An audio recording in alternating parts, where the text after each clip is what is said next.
Vinicius জুনিয়রের চুক্তি নবায়ন নিয়ে অনিশ্চয়তা, রিয়াল মাদ্রিদের নতুন ধাঁধা। দর্শক, ব্রাজিলিয়ান তারকা ভিনিসিয়াস জুনিয়রকে কি বের করে দিবে রিয়াল মাদ্রিদ? এ বিষয়ে আপনাদের মূল্যবান মতামত আমাদের কমেন্ট করে জানিয়ে দিন। ব্রাজিলিয়ান তারকা ভিনিসিয়াস জুনিয়রের রিয়াল মাদ্রিদে থাকা নিয়ে দিন দিন সৃষ্টি হচ্ছে ধোঁয়াশা। চলতি ট্রান্সফার উইন্ডোর শেষ দিকে এসেও এখনো শঙ্কায় পড়ে আছে ব্রাজিলিয়ান তারকার রিয়াল ভবিষ্যৎ। ভিনিসিয়াস জুনিয়রের বেতন ইস্যুতে একের পর এক চাঞ্চল্য খবর প্রকাশ করেছে সংবাদ মাধ্যমগুলো। বর্তমান চুক্তির মেয়াদ বাকি থাকতেই নিজের বেতন বাড়িয়ে নিতে চান ব্রাজিলিয়ান তারকা। ফরাসি তারকা কিলিয়ান এমবাপ্পের সমান বেতন চেয়ে নাকি রিয়াল মাদ্রিদকে প্রস্তাব পাঠিয়েছেন ভিনিসিয়াস। তবে ভিনিসিয়াসের দেওয়া এমন প্রস্তাবে রাজি হননি Real Madrid president Florentino Perez.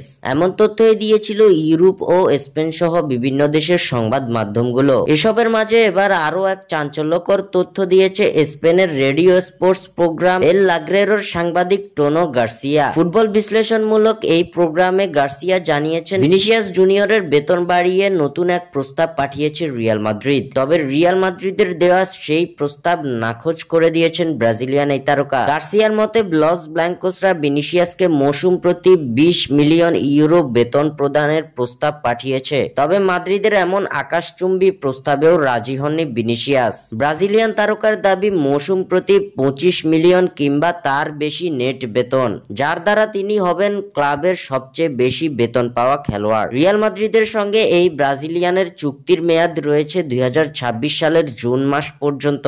তবে এর আগে বেতন বৃদ্ধি করে নিতে চান ভিনিসিয়াস। ভিনিসিয়াসের এমন আর্জিতে এখনো কোনো প্রতিক্রিয়া জানায়নি রিয়াল মাদ্রিদ। স্বাক্ষর থেকে সাদবিন ইসলাম।